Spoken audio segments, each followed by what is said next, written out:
Hola a todos. Today's class is going to be about pronunciation in Spanish. I've chosen some of the most common mistakes among my students. If you feel that something is missing, something that you would like to know regarding pronunciation, please leave it in the comments below. Bien, aquí, let's start with the combination of CA, the C with the vowels. Here we pronounce K, K, Ki, Ko, Ku, and these two are C, C. So yes, the K, the CA, the CO, and the CU are pronounced, well, in this case, the C is pronounced K, okay? K, Ko, Ku. As you see here, the CE and the CI, in this case, the C is pronounced as an S. C, C, all right? Now, the CE and the CI is never K key. For that, we need to use another letter, which is Q, or another two letters, Q, U, E, Q, U, I. K, key, right? For example, casa, paquete, quitar, acordeón, cuidar, acariciar, queso, equilibrio, coco, documento. Now here will be Vicente, centro, ciudad, bicicleta. Okay, this is always the case, right? This combination of vowels is k, and this combination of vowels with the C is the C sounds like an S, right? And I repeat this too because my students usually make this mistake. This is cuidar, cuidar, and this is ciudad, right? Well, now with the G. These have two pronunciations, ga, ge, gi, go, gu, or he, he. So as you can see here, in these cases, the pronunciation of the G is g. And in these cases, the pronunciation of the G is like your H, like the H in English. It's never G, right? It's either G or it's never the G, the letter G is never pronounced G. Por ejemplo, gato, guerra, guitarra, argonómico, agua, gaita, hamburguesa, gritar, gomas, guacamole. Okay, and this one is like I said before, inteligente, gerente, ágil, girar. So it doesn't matter in which part of the word is the letter G with this combination of vowels. It's always either G or never ever G. Now you see, as you saw here, the previous one con que and ki, the U is not pronounced. Same thing here with ge and gi. In this case, the U is not pronounced. And these are the two occasions where the U is not pronounced. As you can see here in agua, we pronounce the U. It's in these two occasions where the U is mute. The que, ki, ge, and gi. Okay, let's start with the H. As you probably already know, the H is silent in Spanish. It's not pronounced. It's a decorative thing. So when you see a word with an H, just imagine to pronounce it. Remember to imagine that the H is not there. Okay? For example, almohada, adherir, hilo, ahora, huir. Not pronounced. CH, when you have the combination of the C and the H, the pronunciation is ch, all right?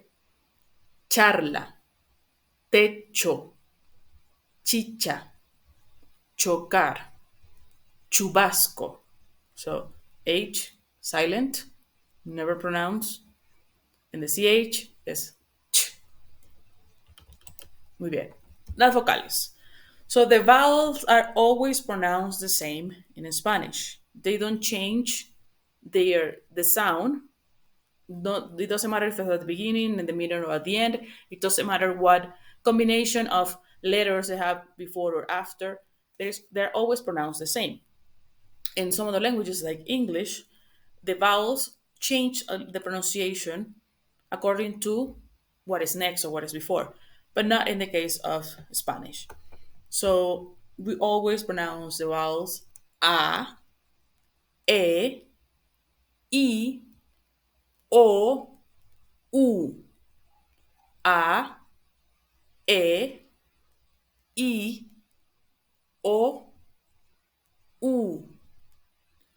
Avión, palabra, alarma, trabajar, aguacate, elefante, comer, creer, de, paseé, vivir, escribir, inca, interés, idiomas, oso, ofrecer, oasis, oeste, ovario, universo, ukelele, uva, menú, uno.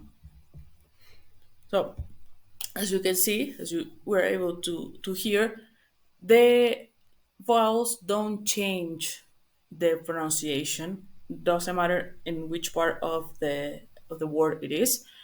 And we have some cases here like pasee, double E is just a long E. Okay? When you have two S or two E's, it's just a long E. It doesn't become E. It's not pasi, it's pasee. Okay? A longer E to indicate that you have two. And here, when we have a combination of two vowels, this is also something that's difficult for non-Spanish speakers because it sounds like they're matched together, and sometimes students just omit one of the vowels. But you need to pronounce all of it, okay? Unless indicated otherwise with the U, for example, that we saw in the slides before, that they are mute in some occasions. Here, the vowels you have to pronounce all of it. Oasis, oeste, and also we have the case of ukulele, which is in English would be ukulele, something like that. Remember that the U is u, ukulele. Okay. Muy bien. Now, talking more about the sonidos vocálicos seguidos, I mean, when you have vowels together in a word, like I mentioned before, is a little confusion for some students, and it's a little difficult to pronounce, so you know how to break it down. So, I'll give you some examples.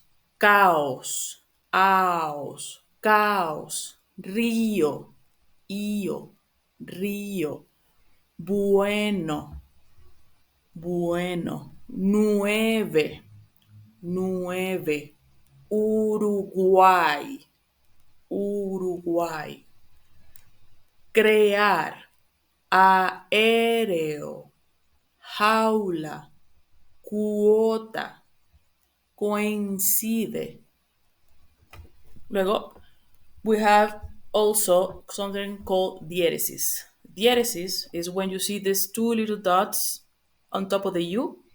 That happens because, as we saw in the slides before, when we have GUI or GUE, the U shouldn't be pronounced, according to the rule. But there are some words that they allow that, and the pronunciation needs the U. So to indicate that their words are break the original rule, the diathesis was created. So just put this, if you see these two little dots here in the U, it just means that you need to pronounce the U, like a normal U, like U. So, pingüino, grúa, ungüento, nicaragüense, bilingüe, all right? And also, like I mentioned before, we have the words that are, or that have two E's together, and we need to pronounce it like E instead of, pardon, we need to pronounce it like E instead of E. Leer, reeditar, peleé, preelegir, deseé. Bien, ahora los plurales. Los plurales. So, usually, not much mistakes there, but sometimes we do. We know when we have an S, we need to pronounce the S at the end. That is fairly simple and is similar to many languages, especially English. But here, when you have to add the es, sometimes you say floors. It's not flores, it's flores. We need to pronounce this is an extra syllable that we need to pronounce the es. So, cuadros, bananas, perros, coches, flores, relojes, doctores, peces. Right? Now with the J. Again, the J is never a J, all right? Or G, like with the G sound. The J is always like an H. Sounds like an H in English. Caja, jengibre, jirafa, bajo, jugo, jarabe, jerga, jitomate, jojoto, jueves. Right? And also with the J and the L. So the J has two pronunciations depending where is in the word. If it's at the beginning or in the middle, is J. If it's at the end, it's like an I, it's E, right? Por ejemplo, ya, ayer, yoga, arroyo, yugo. Okay, something else that I want to clarify. It could be J or Y. Ya, ayer, yoga, arroyo, yugo. This depends on the country, depends on the person, but those pronunciations are the same, are okay. We understand they are all correct. All right. Now, when the Y is at the end, it's an E. I, rey, y, that means and, voy, muy. Pronounced like an E in español. Now the L. The L is pronounced like an L when it's just one, but when there are two, it's J. Right? These have the J sound. Toalla, llegar, pellizca, pollo, lluvia. Same thing here as I mentioned with the J. It could be the J or yeah sound, depending on the country, depending on the city. Toalla, llegar, pellizca, pollo, lluvia. So then I've also almost forgot to include is that in some countries like Uruguay and Argentina, they pronounce sh, sha, ayer, yoga, arroyo, something like that. Toalla, llegar. They pronounce this j sound as sh, but I mean that would be also correct. Now the L sound is only the one L. Lámina is like an L. Lámina, lesión, lima, loco, luces. Now with the R. The we have two types of pronunciation of the R in Spanish. We have the soft R and the strong R, which is R. So the soft is R and the fuerte is R. So here the difference. Amor, amarillo, pero, caro, pared. And the strong is alrededor, rosa, correr, perro, serrucho. So I know this is a little difficult, especially at the beginning for non-native speakers, to pronounce, especially the strong R, because it's something that other languages don't have. We just need to be patient and uh, just read and listen to it a lot, and eventually you will get it. If you don't get it, it's okay. People will understand you. If you're really interested in pronounce it correctly, you just need practice and patience, like everything with languages, everything in life. Now, also there is a doubt with the V and B. Yes, like you heard me at the beginning there, V, this one is a V and this one is a B. V, B. Yes. And there is a difference. And in theory, there is a difference. Hay una diferencia. But we don't, in real life, like everyday conversations, we don't really pay attention if you say ve, be. Even native speakers go to V to B, um, from V to B. We exchange it all the time. We don't even notice it. We don't really pay attention because we know it's a B. That's what we care about. So, for example, we can say vaca or vaca, Venezuela, Venezuela, vino, vino, votar, votar, vuelo, vuelo. Same thing here. Barco, barco, beber, beber, bingo, bingo, borrar, borrar, buscar, buscar. If you ask me, the most common one is this one for all B's because it's the easiest to pronounce. This is B and this is V. Maybe not easier, but let's say it sounds more, it's more natural for us to just say B for everything. All right. So again, are all the things that you need to remember in Spanish. How to pronounce, if you should pronounce V or B, is not one of them. Just pronounce the V or B that you like the most is easy for you to remember. Okay, now with the Z and S.